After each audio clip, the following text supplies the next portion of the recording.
Ici Paris, un Congolais parle au Congolais. Madame, Monsieur, peuple congolais civilisé, bonjour. Aujourd'hui, nous sommes le lundi 7 avril 2025. Et comme j'ai eu à le dire, le mois d'avril, c'est le mois de mon anniversaire.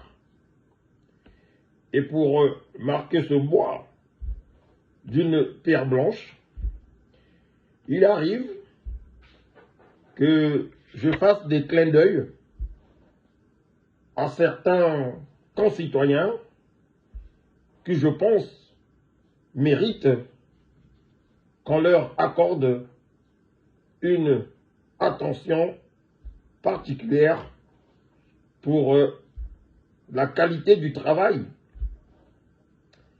qu'ils abattent sur les terrains ou alors sur les réseaux sociaux.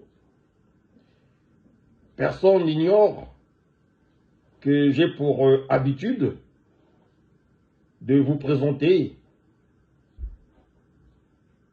tout ce qu'il y a de beau, tout ce qu'il y a de positif, tout ce qui peut nous permettre, dans les actions que mènent les uns et les autres, tout ce qui peut nous permettre de pouvoir venir à bout du régime satanique de Sassou Nguesso Denis. Et vous êtes sans ignorer que ce régime fait vraiment du tort au peuple congolais et civilisé. Raison pour laquelle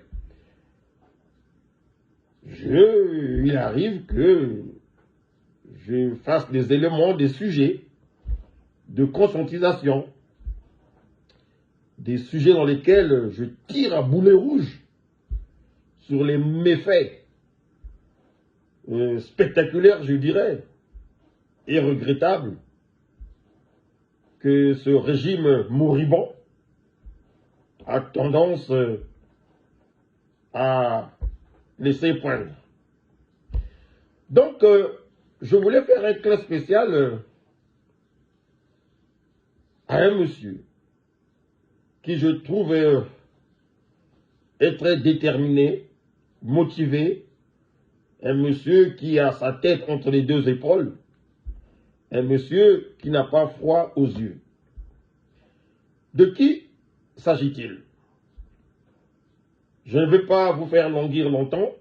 Il s'agit de Maître Maurice Massengo Tchassé. Maître Maurice Massengo Tchassé, c'est un avocat, docteur d'État en droit,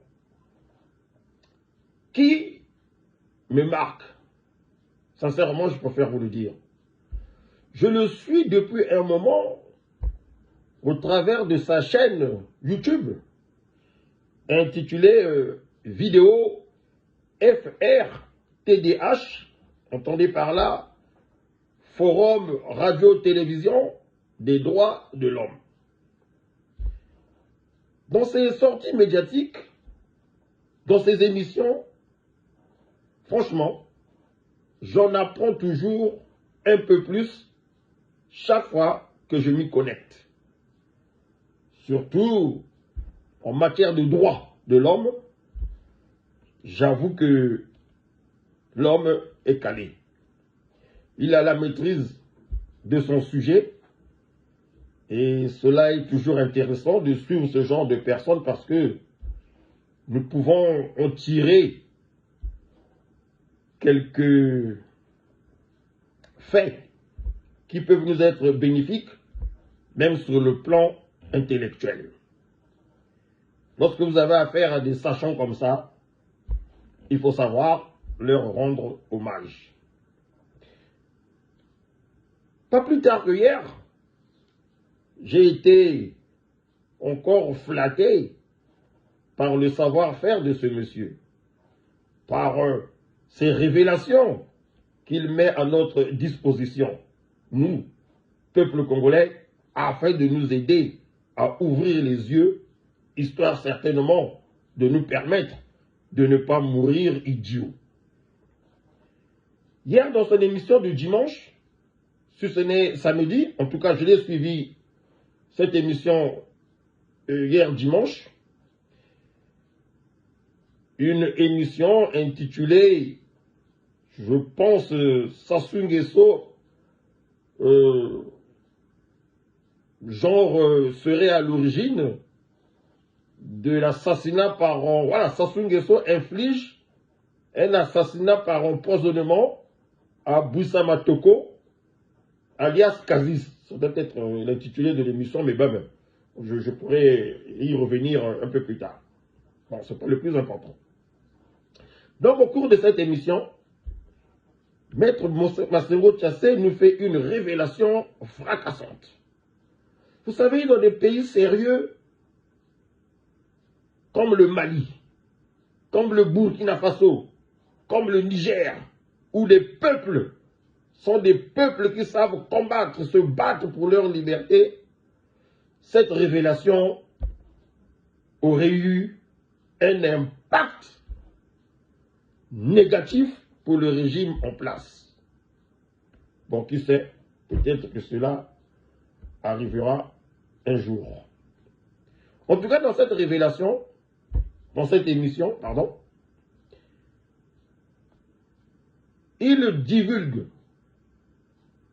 le contenu intégral d'une lettre que le général Boussa Matoko, au temps fort de la guerre du Poul, aurait adressée à Sassou par le biais de son oncle, directeur de cabinet à l'époque, Maître Aimé Emmanuel Yoka.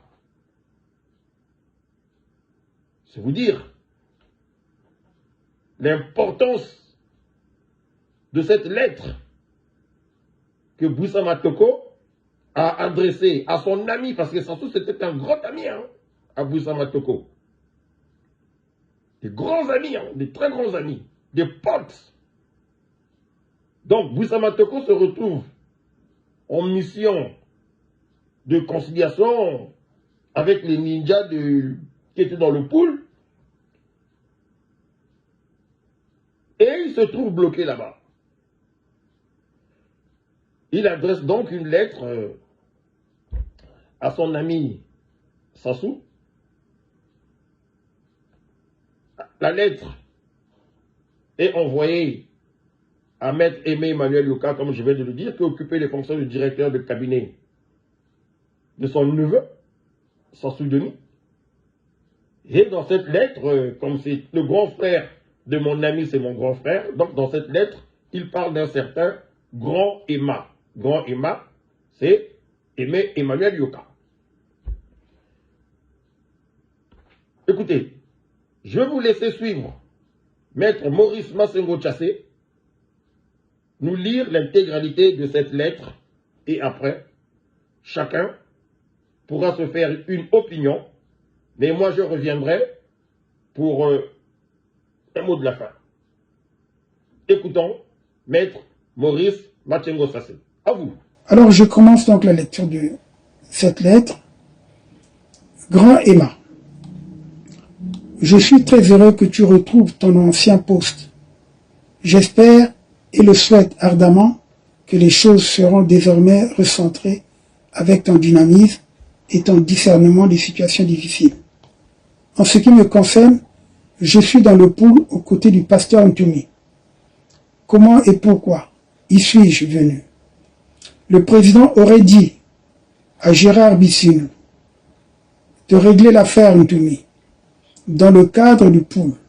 Ma connaissance du milieu ninja a fait que j'accède aux recommandations du président pour essayer d'apporter ma contribution. Grand Emma, me connaissant assez bien, comment aurais-je hésité à aider mon frère Denis? Mais, quand je me rends à Vinza, les militaires avaient envahi Infini, district de Vinza, la veille. Me voici donc bloqué ici depuis près de 5 mois, faute d'issue de retour. Il se passe beaucoup de choses dans le pool. Le pasteur Ntoumi ne prend pas les paysans en otage. Par contre, il fuit les exactions, les cobras et les bombardements des hélicoptères. Ils sont obligés de se cacher dans les forêts. On tue délibérément. On incendie des villages. En Pangala, on a brûlé 38 personnes dans une massue. Il y a eu 2 rescapés. On filme tout ça. On réunit des preuves et des témoins aux fins de confectionner un dossier pour le tribunal pénal international. Il avait mis TPI, mais en fait c'est la Cour pénale internationale qu'il aurait fallu mettre. C'est pas grave, c'est la même chose. Parce qu'on peut instituer le tribunal pénal international pour le Congo, on n'appellera pas ça pour pénal international, on appellera tribunal pénal pour le Congo. Je poursuis la lettre. Je crois que le chef a suffisamment de problèmes avec cette juridiction internationale pour en rajouter. Je ne crois pas. S'interroge donc Buissa Matoko dans cette lettre. Le président parle d'un groupuscule de terroristes. Évidemment, le mot terroriste est à la mode depuis l'attentat des tours jumelles de Manhattan à New York. Même les Palestiniens agressés chez eux par des Israéliens sont devenus des terroristes. En tout état de cause, le terrorisme est le mot d'expression des faibles. En ce qui concerne la rébellion du pasteur Ntoumi, il s'agit de milliers de jeunes, même sans armes, dans chaque district du Poul, y compris ceux occupés par l'armée. Avant les accords de 2000, ils étaient 26 000. Il en reste encore beaucoup, et il y a des adhésions massives. Les jeunes estiment que pour se protéger des cobras, il faut être un ninja. Pas plus difficile que ça, le danger. Les jeunes s'abreuvent tous les jours des incantations anesthésiantes et néanmoins religieuses du pasteur Ntoumi. Ils ne sont pas payés, mais combattent pour un idéal. Ils sont donc capables d'actions héroïques et traumatisantes. Priant la Bible à la main gauche et la Kalachnikov à la main droite. Ils mènent le combat de guérilla, ils sont très mobiles et ont la maîtrise parfaite du terrain. Et dans ce genre de conflit, les troupes gouvernementales finissent souvent, sinon par s'enliser, à moins de pourparlers. Les exemples sont légion dans le monde. Tu as l'expérience des affaires internationales. Depuis que je suis ici, le président a parlé de ceci par ordre chronologique. De retour d'un voyage, début avril donc, il disait que le gouvernement et le comité de suivi règlent cette affaire. Je ne veux pas entendre parler de la guerre. Puis, c'est la convocation des évêques du Congo, à qui on a confié le règlement du problème. Ensuite, il a parlé de la paix. Ça se fait à 2. C'est lui qui le dit. Donc ça, je poursuis la lettre de Buissa Matoko qui est très importante. Vous allez comprendre pourquoi. Parfois, il faut savoir apprécier les événements. Je poursuis. Puis la réconciliation. On ne se réconcilie pas tout seul. Tout juste avant le 15 août, il s'agissait de l'intégrité de l'unité nationale. Que deviennent ces belles paroles médiatiques? Où sont les structures pour les faire aboutir? Curieusement, sur les ondes de RFI, il vient de déclarer sur quelle base négocier avec Ntoumi, alors qu'on avait signé les accords. Ils n'ont jamais été appliqués. Le président aurait-il été abusé? Qu'est-ce qu'il faut faire? Ayant séjourné 5 mois ici, j'ai quelques données de la situation qui pourront nous sortir de la crise. C'est pourquoi je dois absolument discuter avec le chef et toi-même, mais on ne peut pas me laisser venir actuellement comme ça. Il faut nécessairement envoyer une délégation pour prendre contact avec le révérend. Après lui, il enverrait aussi sa délégation pour préparer son éventuelle rentrée. Je ferai partie de cette délégation. Dans tous les cas, il faut envoyer une délégation, sinon je serai coincé ici. À vouloir bien faire, me voici bloqué dans les forêts. Alors, il a mentionné donc à la fin, réponse urgente, par la même voix, ton petit frère Kazis. En plus, il y avait un nota bene, donc, Grand Emma, prends sérieusement en compte ce que je viens de te dire. Le révérend m'a confié pas mal de choses. Il ne faut pas surtout minimiser cette affaire. Si tu peux faire suspendre les combats, ce sera une bonne chose. Je souhaiterais que le contenu de cette lettre soit géré par le chef et toi seulement. Tel que je vois les choses, il faudra tuer tous les jeunes du Poul pour arrêter la guerre. J'ai écrit au président du Sénat, au sous-préfet de Mindouli. Beaucoup de jeunes ont adhéré au mouvement en 1997 et en 1998. Nombreux avaient 12 et 13 ans. Aujourd'hui, ils ont 17 ou 18 ans et 18 ans. Ils ne connaissent que cette existence. Comment peuvent-ils rentrer dans Brazzaville sans garantie, comme le préconise le chef? Si une délégation vient ici, il sera possible d'organiser les législatives partielles qui restaient dans le pool. Sinon, je ne sais pas, notre affaire du pool peut nous amener devant 3 types de crises à envisager sur la base de 3 hypothèses différentes. Recherche à tout prix d'une victoire militaire qui aboutira peut-être à une extension de la guerre civile avec émergence des seigneurs de la guerre, que le prestige du pasteur Ntoumi et son autorité sur son mouvement religieux empêchent actuellement. Il me semble qu'il est plus aisé de discuter avec le seul Ntoumi que d'avoir plusieurs interlocuteurs sur le terrain. Et à l'extérieur, je possède des éléments à mettre à la disposition du chef. Mais il faut faire assez vite. Processus de négociation difficile. Ici, il existe déjà des accords. Il faut seulement peaufiner. Je pourrais aider dans ce sens et je sais comment. Mise en œuvre d'une véritable réconciliation nationale sans apport de la rébellion. Je ne vois pas tous les exilés rentrer alors que le pasteur Ntoumi est dans la forêt. Il faut avoir ce dernier avec soi. Je sais comment, c'est-à-dire les arguments. En tout cas, c'est l'intégralité de la lettre adressée par le général Puissamatoko Casimir alias Kazis.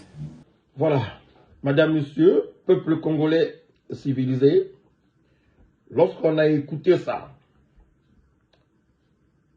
on devrait prendre le temps de réfléchir et se poser une question, une seule.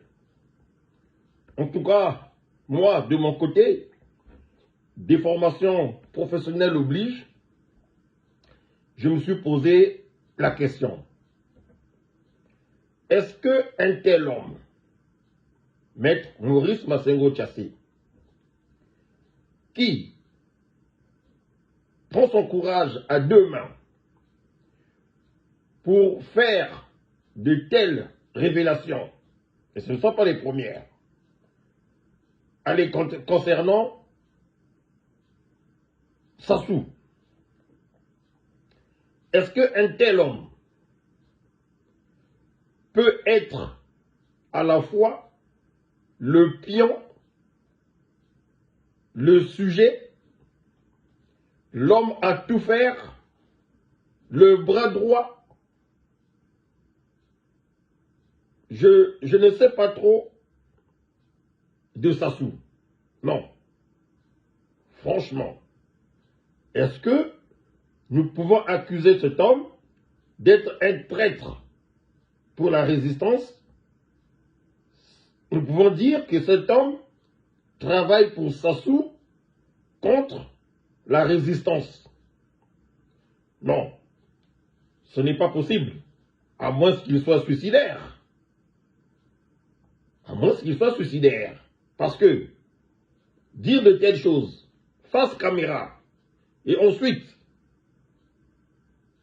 percevoir de l'argent de la part de Sassou, mais attends, connaissons un peu Sassou Denis Mathurin, quelqu'un qui tient ce genre de position, qui vient faire de telles déclarations, ne peut pas être son ami.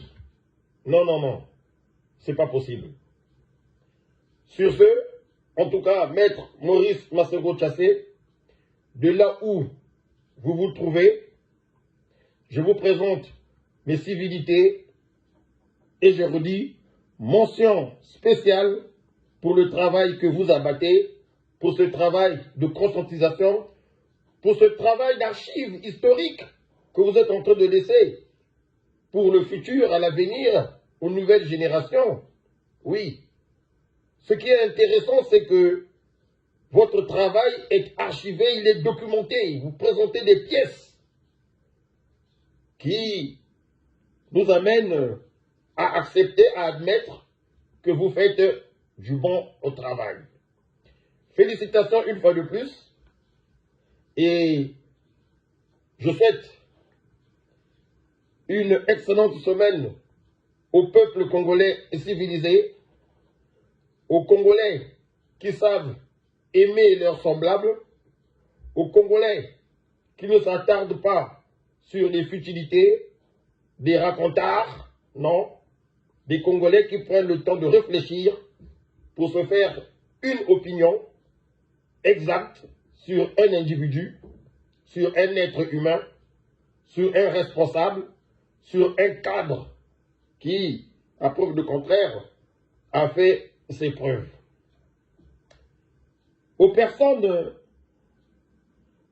qui s'amusent